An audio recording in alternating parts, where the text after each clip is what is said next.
about 0 days and how to hunt the 0 days. We talk about what is the 0 day, the life cycle of the 0 day, why people hunt for the 0 days, what they do so when they found the 0 day, what they should do so, and basically what tools and knowledge they need to have to find the 0 days.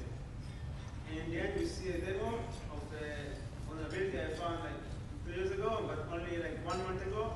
It's totally closed, and we will see it. So first, what is the 0 day? The concept is very, very simple.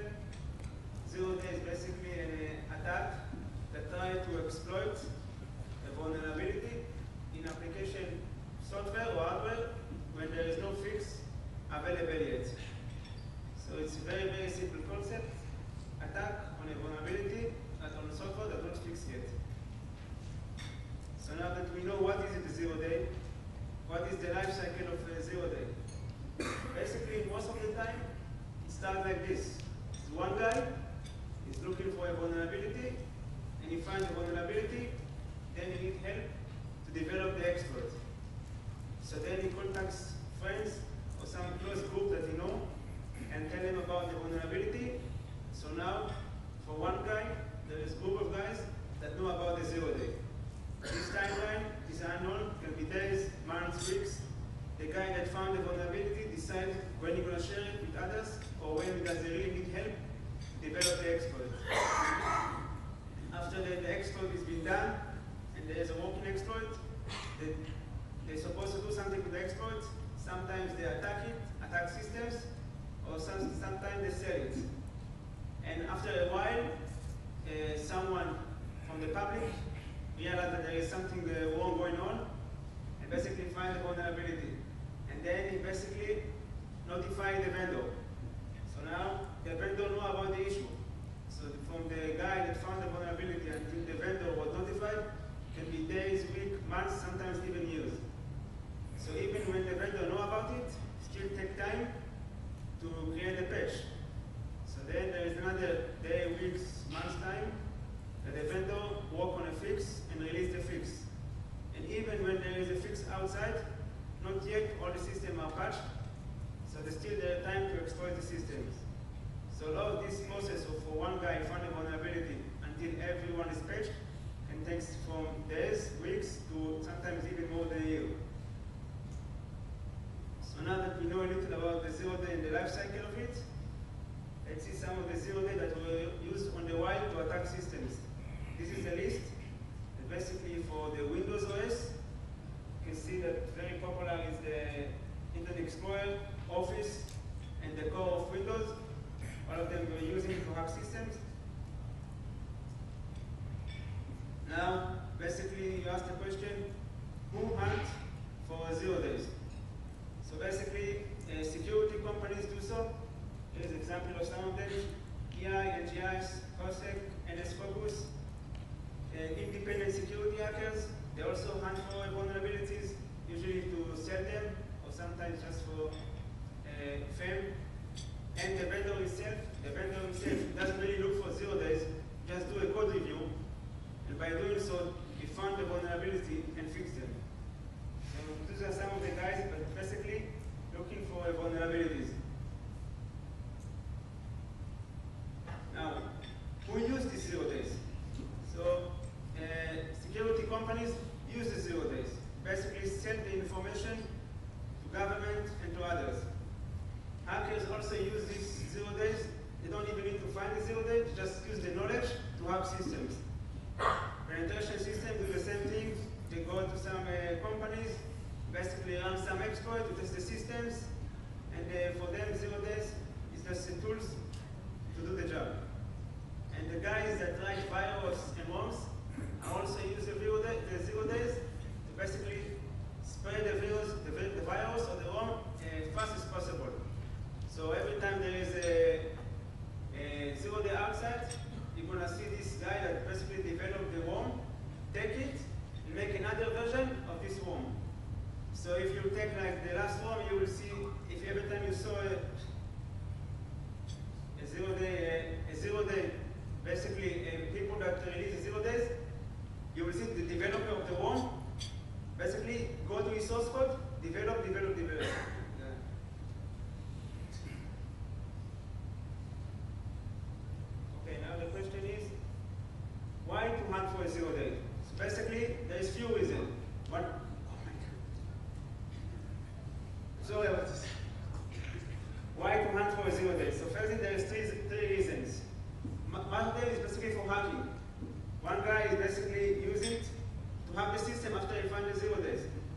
The other thing is money. When people find the 0 days, they can sell it. And another one is basically fame, and basically to get 50 minutes, 10 minutes to be on the web. So when you find the 0 days, especially for Microsoft, you're going to be featured on Microsoft Tuesday. So it's very nice to have to see your name on the list. So some people just do it for that. So now the question that we saw who hunt for the 0 days, who use them. Let's see who's going to buy them. So this is like some of the company that will buy the 0 day for you. But the example 0 day iDefense. But this is only for the starters. When someone starts first to look for vulnerability and is new in this field, the first thing you're gonna find to sell this information is to like public company that know. But more you're in the business, you're gonna find that much more others want this information. And the more you know, the more people you know, the more you see how widely this market is. So this is just some example of public companies that will buy the information from you.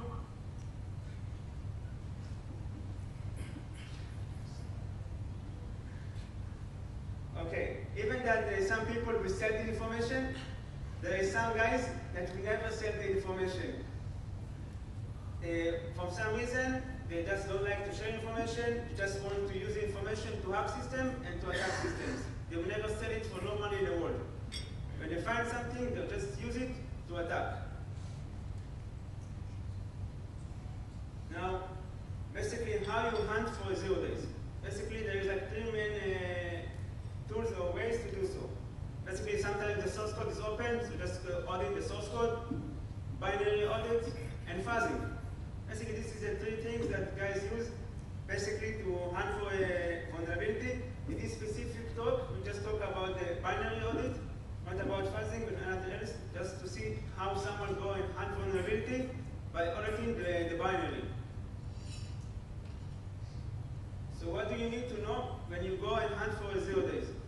Basically, you have to know how to read assembly. You don't even need to know how to write assembly, just you need to know how to read the assembly for the target OS. If it's Windows, x86, 64, just to read it. Basically, the more knowledge you have about the operation system API, the better, the easier it will be for you to read the code and to understand what is going on. You have to use some tools. You're going to see soon the tools that is basically very useful for a bug hunter. There's only 2 of them. One is disassembler and debugger. These 2 will be enough to basically debug application to find a vulnerability. Of course, you need experience. The more experience you have, it's better. And basically, one of the most important is to free your mind, and we will talk about that also. And sometimes you just need to be in the right place, in the right times, and we will see example why. So we said about reading assembly. So some people are getting bored from studying assembly because it can be not so much fun to read assembly. So I found the most fun way to practice how to read assembly is basically to go to the cracking world.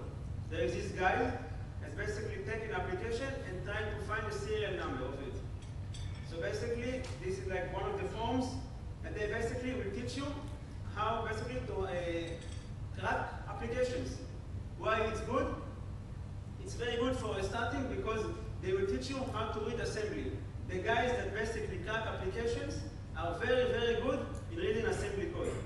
And the more you practice yourself in this world of the cracking, the more knowledge and you will have to basically read assembly code.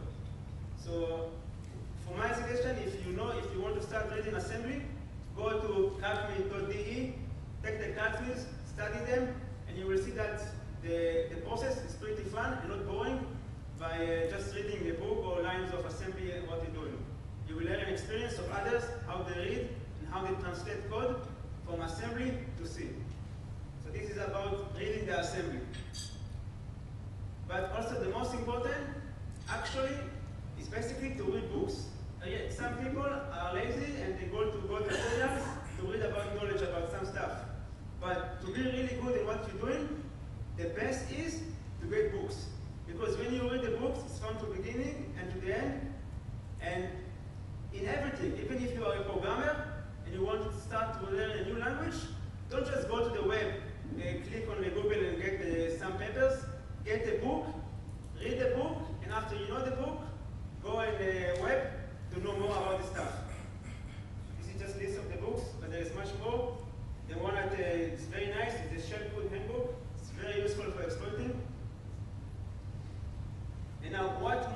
can be useful for you to hunt for vulnerabilities or how to handle. When I first started, if you're going to Google how to hunt for vulnerabilities, you're not going to find nothing really useful. But there is one website, there is one company that it's very useful to know about them. For those that doesn't know about them, it's basically EI Digital Security. What's good about these guys, the company now is almost dead because all the good guys left. But when it was active, they released a lot of advisory about Microsoft. And then you will see that the advisory is still on the website, and every time they release advisory, they release all the information about the advisory. What was the problem and how they found it. Here we see just a list from the website of EI, of advisories. They found the RPC, Internet Explorer, other servers, all the critical bugs in Windows OS. And here we see example of this information that they release on the website. Every time they release information, they tell you exactly what is the instruction, what was wrong, who find it, and the credit. Also, the credit is very important because when they find the credit, they give credit to the guys that they know. So, if you want to contact these guys, you have the nickname of them on the list of the paper. And all of them you can find on the IRC. So if you know the nickname of the guy, who he credit, so you know the group of people that worked and together to release the exploit. So you can even find, by reading the nicknames of the people that are advisory, you can contact them, and basically they can help you to basically learn more about 0 days and to help you to develop exploits. As you said, there is two main tools to one need to develop 0 days: debugger, disassembler, the immunity debugger, and basically the IDA, the disassembler. And now, there's another issue. Basically, the mine. Basically, when I start finding the vulnerability in the beginning, yeah, maybe I had a little knowledge, read some here, read some advisories, but when I try to find the vulnerability, you find nothing. You can continue open application, you even look in the vulnerable code, you're not even going to see it. Because there is one problem. Because you're not really sure you can do it. Basically, all the time you think, why will I find, when you start, why will I find it? Basically, you say, okay, now it's too hard. The vendor already released the patch, so everything is fixed. It will take me way too much time. I'm not yet good. So basically, your brain will find all the excuses in the world why you cannot do it. So first, you have to totally believe that you're going to find the vulnerabilities no matter what. Even that, the vendor released a patch for this specific module the day before, you cannot assume that it's patched. We can even show example how Microsoft released a patch and the vulnerability still exists. So after basically you know all of this, you have to choose a target. Most people have a favorite target. The favorite one for the most is, of course, and most welcome, Windows OS. Now, after you choose a target, sometimes you want to be sure that basically there is a vulnerability there. So how you can be sure that there is a vulnerability in the product? You basically can go to, example, in this case, 0 Day Initiative website, and you're going to see the upcoming advisories. So by looking on the upcoming advisories, you can know which products are still vulnerable. You can see HP, they can tell you exactly even sometimes the product himself. So you know that this product is vulnerable, someone found something there, maybe it's an active risk control, so you just can go to this list and get the product and try to see if you can also find the same vulnerability that this guy found. So this will give you a little more confidence that this product is vulnerable. Now basically there's another question. How much time one supposed to spend for hunting a vulnerability? So for this question, actually there is no really good answers. Just need to do it when you really enjoy it.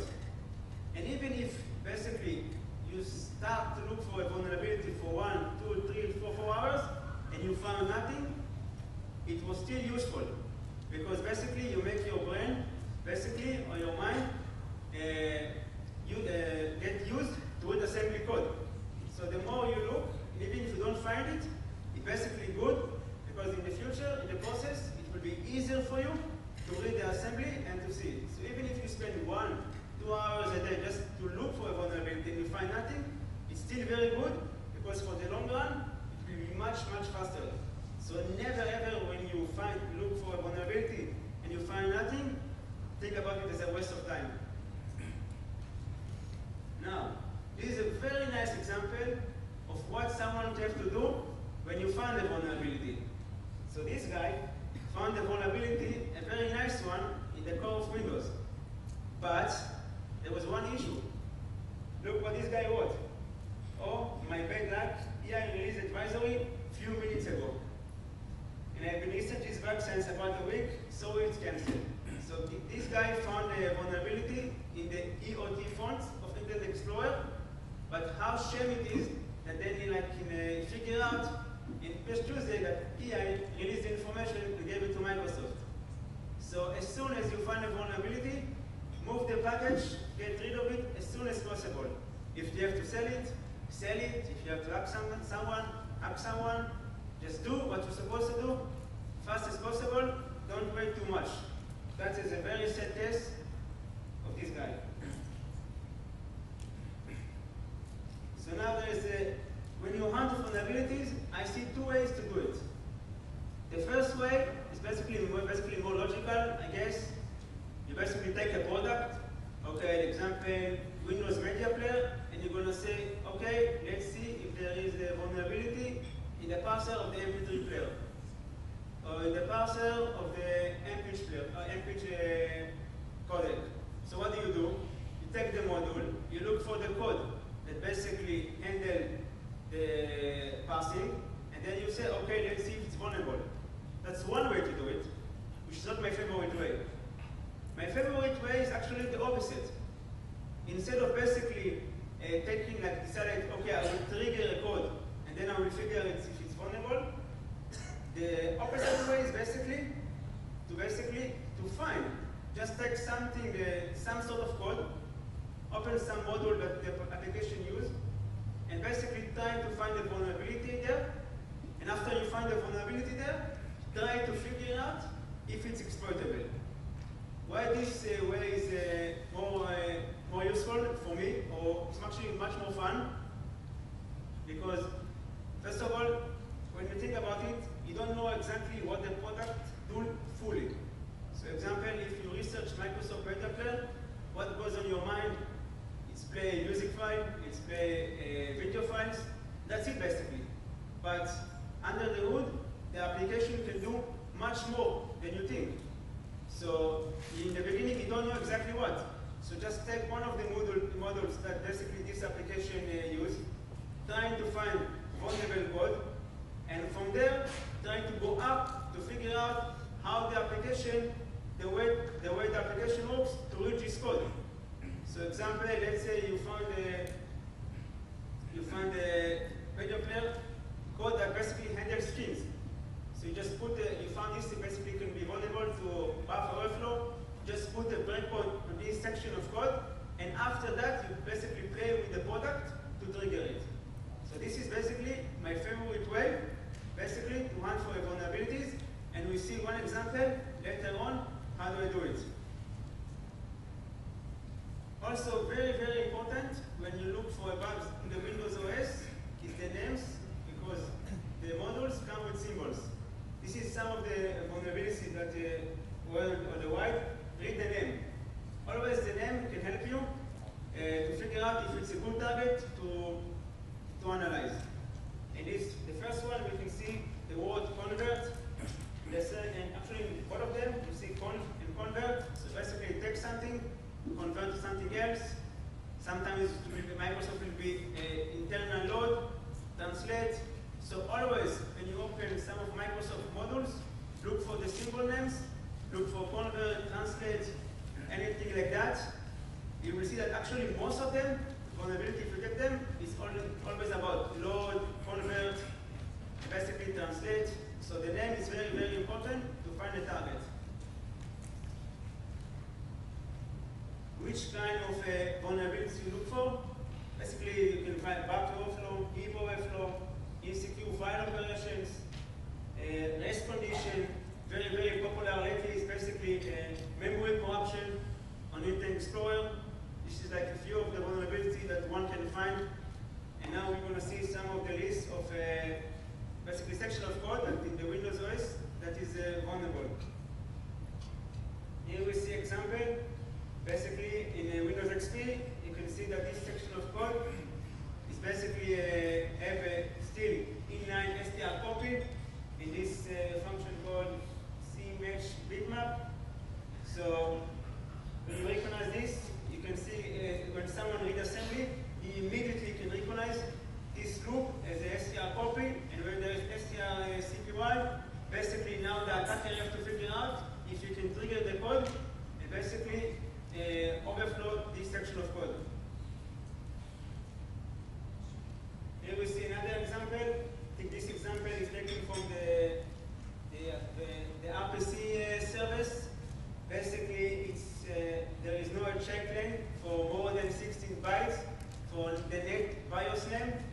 So there is a packet that comes with the network, and actually in Vista and 7 it's fixed, but on XP, when if someone will able to send net BIOS name more than 16 bytes, it basically goes directly to a mem copy, and the package, the size, comes from the network. So there's no boundary trick, you can overflow the entire stack. So here we see a mem copy, and we see another example. This one is basically an integer overflow. So basically, always when you look for a vulnerability, like example, if you find a vulnerability on the heap, you look for basically mathematical operations that happen before an allocation, and you try to see if this mathematical operation can be overflowed to allocate less memory than it should. And don't worry, if you succeed to do it, later on, the application will cache with access violations or a memory corruption, and then you're going to figure out if it's exploitable or not. Here we see example that there is no check for this specific length, and when the application allocates the memory, it can allocate less memory than it should because of the mathematical operation we see before the global realloc.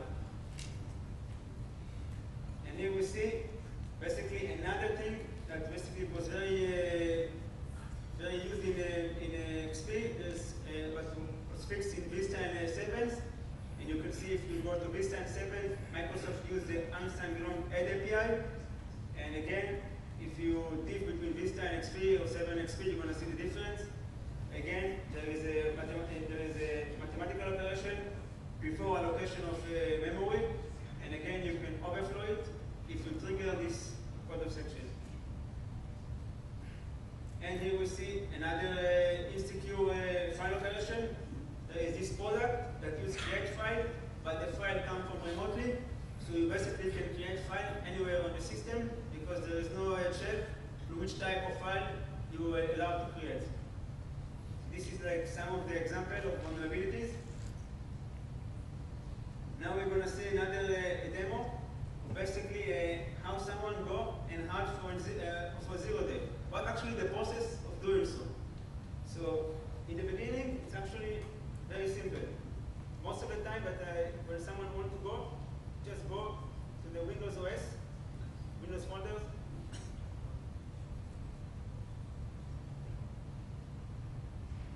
Most of the time, the most useful file are the system.32 or the drivers. And basically here, you have all the file extension, and you can see a lot of them. You don't even need to know about what you look for, just pick something.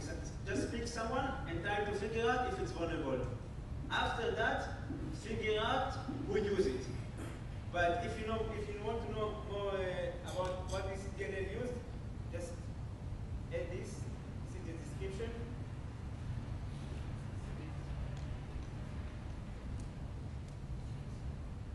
So now we have the description of every module. basically, most of the time, just when you like have free time, so just want to find the vulnerabilities on the Windows OS, just go to the list of the SyScan'11, take any file you want. Don't even try to think about too much who use it or how they use it. Just use one, and then after you open it, you analyze it, and you find some sort of weird code that can be vulnerable. Only then go and figure out if it's vulnerable or not. In this case, I choose the SyScan'11.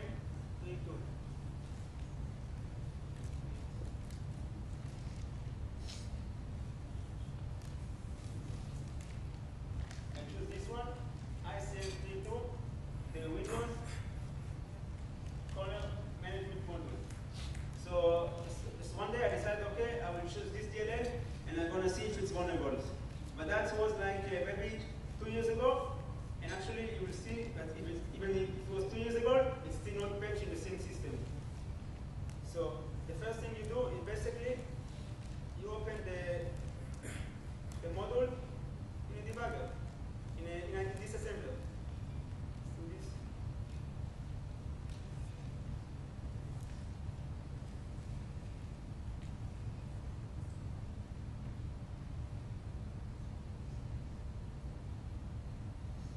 And now we're going to see how easy it's the process of sometimes to find the vulnerability, or how easy it can be. So basically, when you look for a vulnerability, in example, in a DLL file or module file, the first thing you want to know is basically who use it or how application use a DLL file. So every DLL file have an export table. So usually, just go to the export table of these functions, of this DLL. And then you see basically the names that the module exports for other application to use. Here you can see the names. So before you even go and read the assembly, you go read the names. Because if you're going to see some name like check colors, or check this, or check that, you don't really care about it because you just do a check. It's not going to do any good operation that can cause deep overflow, or basically buffer overflow. So you look for more interesting names. And here we see like there is few of them. There is convert color name to index, convert index to color names. So basically, this is the name you want to basically to analyze. In this case, this module, basically I choose the convert name to index to see if it's vulnerable. So just open this API, and basically you can see that there is symbols. You can see there is a symbols, and it's very, very easy to read the assembly. Very, very basic assembly code. Any like someone that have a little experience on assembly can read the code very, very fast. It's not really complicated. Very, very basic. Just need the patience, and slowly by slowly you're going to understand everything.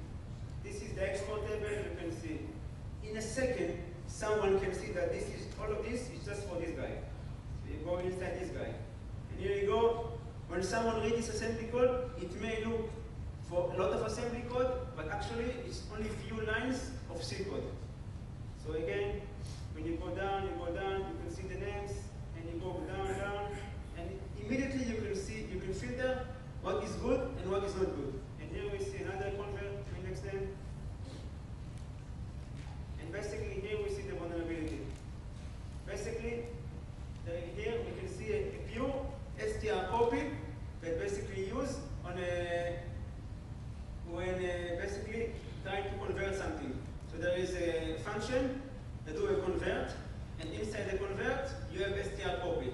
So now you have to figure out if you control the source of this function. So first you have to figure out where it's going to copy.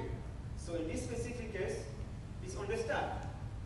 And here we see the destination is on the stack. You have str copy. This is a module of example, in this case, XP service pack 3. And basically you see that there is no even security cookie. So it was long ago since Microsoft compiled these modules with a new compiler. So perfect. You these functions, you have str copy, and now that you have this, you found a vulnerable code, now you go and research what is this module all about. So now that this is what I said, the opposite. First,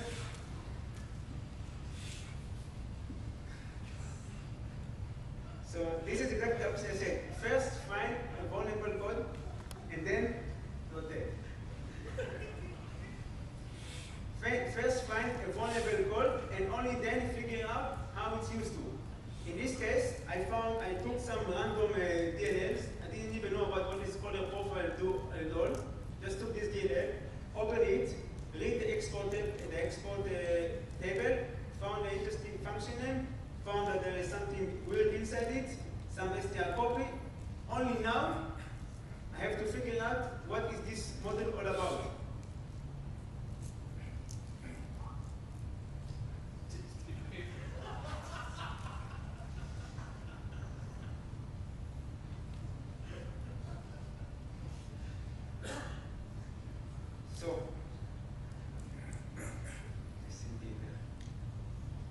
So now that I figured out that this is the module that I opened called SyScan'11 and I found that there can be something interesting in it, the str copy. Only now I start to research what it's all about. So if you Google this DLL name, you're immediately going to see what it's all about. So basically, these modules basically handle a color profile. So pictures like a PNG, PDF, JPEG you can embed color profile inside the picture, and the application, some software will basically read the color profile from the image, and basically lets you view the image in different formats. Let's see example. This is basically a color profile embedded in PNG file. So you can see the difference in the colors. So it's the same image, but each time the color profile is different, so the browser displayed in a different name. So basically now I know a little about what is a color profile. So basically, what is a color profile? It's basically a file with extension of ICC, and basically you can embed it inside the image files. Here we can see in Windows OS which API basically handle the color profile. And you can see this is for Microsoft website. The SyScan'11 is basically used by application to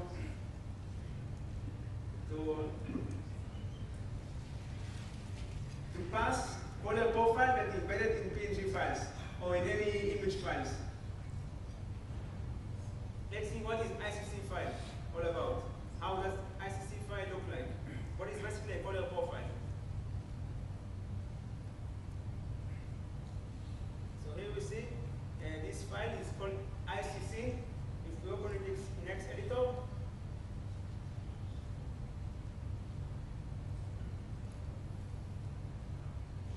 so basically this is basically the .ICC file. And here we see this is basically a proof of concept of the vulnerable API that this ICC file can be used to overflow it. And basically there is a tags. You can see example, this tag, there's a tag, header data, tag data, and here we see basically another tag, NCL12, and the data is this. So now, basically, let's see what was the vulnerability all about. This is like a small advisory. Basically, so after basically you figure out what is this model do, and you read about what it's supposed to do, and what is this color profile all about, and how you embed a color profile inside image, now you have to figure out where is the vulnerability in the color profile. So you have to study the